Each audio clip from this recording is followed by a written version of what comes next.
Hello friends, સ્વાગત છે આપનું એકલવ્ય એજ્યુકેશનમાં. હું પૂજા ઠક્કર. આજે તમને ધોરણ 12 વિષય છે આપણો અર્થશાસ્ત્ર. એનો જે ચેપ્ટર નંબર આપણો 1 છે. અર્થશાસ્ત્રમાં આલેખ એની સમજૂતી આપીશ. તો આજે આપણે શરૂઆત કરીએ છીએ કે અર્થશાસ્ત્રમાં આલેખ, બરાબર ને? અર્થશાસ્ત્રમાં વાસ્તવિક જીવનમાં બનતી વિવિધ ઘટનાઓ કે આર્થિક જે ઘટનાઓ છે એમની સમજૂતી અપાય છે અને તેનું વિશ્લેષણ પણ કરવામાં આવે છે. અર્થશાસ્ત્રમાં રાજ્ય, બેંકો અને આંતરરાષ્ટ્રીય સંસ્થાઓએ આપેલી માહિતી અને આંકડાઓનું ખાસ વિશ્લેષણ થતું હોય છે. જ્યારે આ વિશ્લેષણ છે એ આપણે સમજી શકીએ એટલું સરળ પણ હોય એવું જરૂરી નથી. તો એ જે નિષ્ણાતો છે એમના દ્વારા ઘટનાઓ અને તેમના વિશ્લેષણની ચર્ચાઓ થાય ત્યારે સામાન્ય વ્યક્તિ હોય એને રસ પડતો નથી. પરંતુ એ જે બાબતો સમજવા માટે તો જો ચિત્રો સ્વરૂપે વ્યક્ત કરવામાં આવે તો પ્રજાનું ધ્યાન એના સુધી દોરાય છે. તો આમ પ્રજા સુધી અમુક માહિતી પહોંચી શકે એ માટે ખાસ કરીને આવા વિશ્લેષણ માટે 2 પ્રકારના ચિત્રો દોરવામાં આવે છે. એક છે આલેખ અને બીજો છે આકૃતિ. તો સૌપ્રથમ આપણે આકૃતિ શું છે, બરોબર ને, એના વિશે સમજીશું.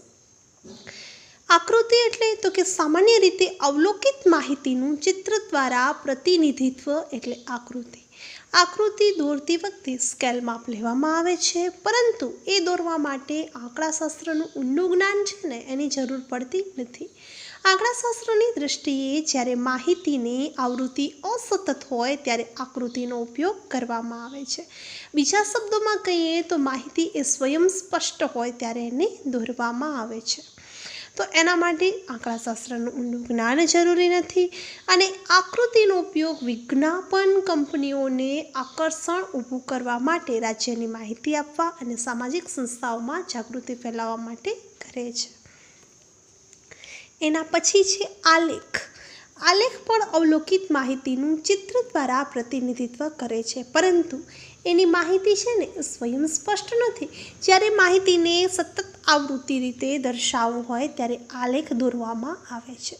સતત આવૃત્તિમાં અપાયેલી માહિતીને સ્પષ્ટ કરવા માટે આંકડાશાસ્ત્રના સાધનો છે એનો ઉપયોગ કરવો પડે છે.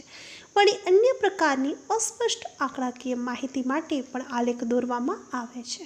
આલેખ દોરવા અને સમજવા માટે આંકડાશાસ્ત્રનું જ્ઞાન જરૂરી છે, જેમાં એક્સ અને વાય જે ધરી છે એના દ્વારા ચતુર્થાંશોમાંથી એક કે એકથી વધુ ચતુર્થાંશ પર આલેખ ફેલાઈ શકે છે અને ચોક્કસ સ્કેલ માપ લીધા વિના આલેખ દોરવો અશક્ય બને છે.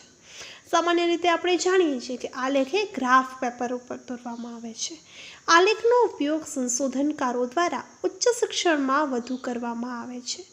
સામાન્ય પ્રજાને માહિતી આપવા માટે આલેખનો ઉપયોગ કરવામાં આવતો નથી. તો હવે પ્રશ્ન છે કે અર્થશાસ્ત્રમાં આલેખ અને આકૃતિઓનું મહત્વ શું છે? તો પહેલું છે, સામાન્ય રીતે અઘરો અને અટપટો લાગતો અર્થશાસ્ત્રનો અભ્યાસ આકૃતિ દ્વારા સરળ બને છે અને આલેખ દ્વારા એને સ્પષ્ટ કરી શકાય છે.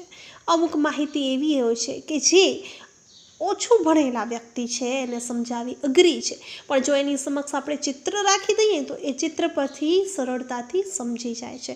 જેમ કે આપણે આલેખમાં, બરાબર ને, વધુ માહિતી હોય એનો સ્કેલ માપ વધુ આવે છે, ઓછી માહિતી હોય એનો ઓછો હોય.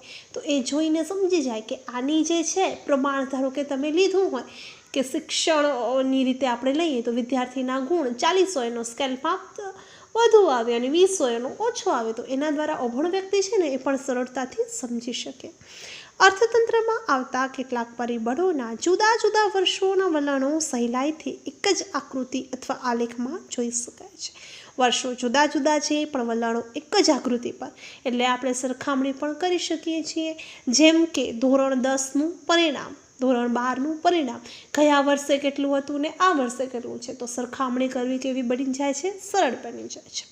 એના પછી કહે છે કે અર્થતંત્રમાં વિવિધ ક્ષેત્રોમાં થતા ફેરફારો પણ સહેલાઈથી સમજી શકાય છે. એના પછીનું છે નંબર 4, અર્થતંત્રના કેટલાક પરિબળો માટેના વર્ગો, પ્રદેશો, ક્ષેત્રો તેમજ સમયગાળાની વચ્ચે સરખામણી પણ સરળતાથી કરી શકાય છે. અર્થશાસ્ત્રની કેટલીક અઘરી બાબતો સમજવા કે સમજાવવા પાછળ લખનાર અને વાંચનારનો સમય તથા શક્તિ બચે છે, કારણ કે આકૃતિ અને આલેખ દ્વારા અનેક બાબતો છે એને સરળતાથી સ્પષ્ટ કરી શકાય છે. એના પછી નંબર 6, અર્થશાસ્ત્રના કેટલાક અઘરા સિદ્ધાંતો આકૃતિ અને આલેખની મદદથી સમજવા સરળ બને છે.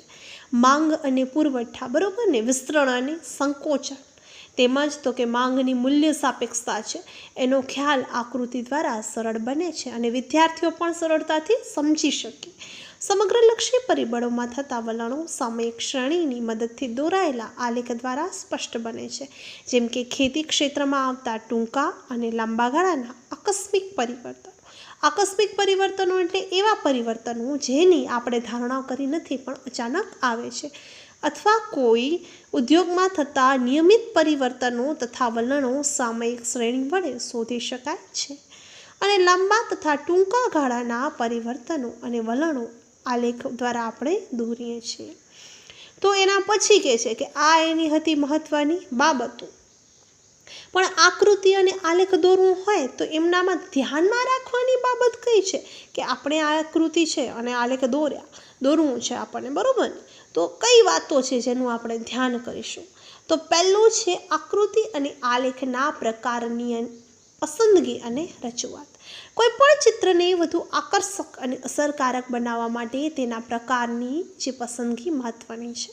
કેટલીક માહિતી વિભાજિત સ્તંભાકૃતિ દ્વારા વ્યવસ્થિત સમજી શકાય, કેટલીક વૃત્તાંશ આકૃતિ દ્વારા, બંને દ્વારા રજૂ થઈ શકે. પણ કયા જે છે આકૃતિ દ્વારા કે રજૂઆત અસરકારક બને એની પસંદગી આપણને કરવાની હોય છે. એના પછીની આપણે વાત કરીએ કે જો અભણ વ્યક્તિઓ છે એમને સુધી માહિતી પહોંચાડવી છે તો સાદી સ્તંભાકૃતિ પસંદ કરવી જોઈએ.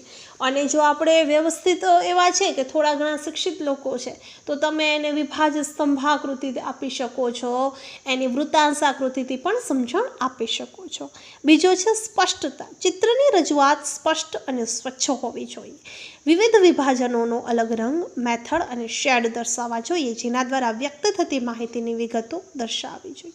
જો આપણે ચિત્ર છે એની રજૂઆત અસ્પષ્ટ કરીએ તો જે આપણું જે માહિતી આપણે પ્રજા સુધી પહોંચાડવા માંગતા હતા એ ખરેખર પહોંચી શકતી નથી. એટલે એ બાબત સ્પષ્ટતા. ઘણા વખત સ્ટુડન્ટ્સ છે એ દોરતા હોય છે ત્યારે પણ સ્કેલમાં આડાવડા થઈ જાય છે, અથવા એના જે શેડ હોય છે આડાવડા, એટલે એટલું ગંદુ લાગતું હોય કે જે કોઈ વ્યક્તિ છે એને જોવું પણ ન ગમતું હોય. તો આવું આપણે આકૃતિ કે આલેખમાં ધ્યાન રાખવાનું છે કે ન થાય. બીજી વસ્તુ છે કે તમે જ્યારે પણ દોરો છો 2 વર્ષને જુદા જુદા દોરો છો, બરાબર ને, દર્શાવવા માટે. તો તમારી જે સ્તંભાકૃતિ છે, બરાબર, એનામાં 2 વર્ષના તમે લીધા તો એને જુદા જુદા કલરથી દર્શાવો કે જેથી અભણ વ્યક્તિ હોય ને એ પણ જુદા જુદા કલર હોય, એના શેડ હોય, એના દ્વારા એ 2 વસ્તુ છે એને છૂટી પાડી છે આપણે એ સમજી શકીએ. એના પછી છે ચોક્કસ સ્કેલ માપ. આંકડાના આધારે આકૃતિ કે આલેખનું સ્કેલ માપ લેવું જોઈએ જેથી ચિત્ર છે એ યોગ્ય કદનું બને. હવે જ્યારે આપણે 0 થી 5 લઈએ છીએ, બરાબર ને, y અક્ષ પર, પછી 5 થી ડાયરેક્ટ આપણે 10 જ લેવાનું, પછી તમે 15 લ્યો તો એ તમારો સ્કેલ માપ છે એ ખોટો આવશે. એના પછીનું કે છે કે આકૃતિ કે આલેખ બંને ધરી પરની વિગતો સ્પષ્ટ દર્શાવી. હવે આકૃતિ હોય કે આલેખ તેની બંને ધરી પરની વિગતો સ્પષ્ટ રીતે દર્શાવવી જરૂરી બને છે. એના પછી છે આંકડાકીય માહિતીનો સ્ત્રોત. આકૃતિ કે આલેખ આંકડાકીય માહિતી માટે રજૂ કરાયેલા હોય તે માહિતી તથા તેનો સ્ત્રોત દર્શાવતી આકૃતિ કે આલેખની વિશ્વસનીયતા વધે છે અને તે ચિત્ર અધિકૃત બને છે. આમ કહે છે કે માહિતી જે રજૂ કરેલી હોય ને એના સ્ત્રોત દર્શાવવા જરૂરી છે. એના પછી જો આપણે વાત કરીએ તો આંકડાકીય માહિતી ગણવાની રીત દર્શાવી. જો સ્વયં સ્પષ્ટ ન હોય તો એ મદદથી, આંકડાશાસ્ત્રની મદદથી તેની સ્પષ્ટ આપણે દર્શાવવાની હોય છે. ચિત્ર દોરાયું છે તો કયા આધારે આપણે દોરાયું છે એની ટૂંકી વિગત દર્શાવવી જોઈએ. જ્યારે આપણે વૃત્તાંશ આકૃતિ દોરીએ છીએ ત્યારે આ બાબત ખાસ મહત્વની છે. તો આશા છે કે તમને આ મારી માહિતી છે ઉપયોગી નીવડી હશે. So wish you all the best. Like, share and subscribe. By.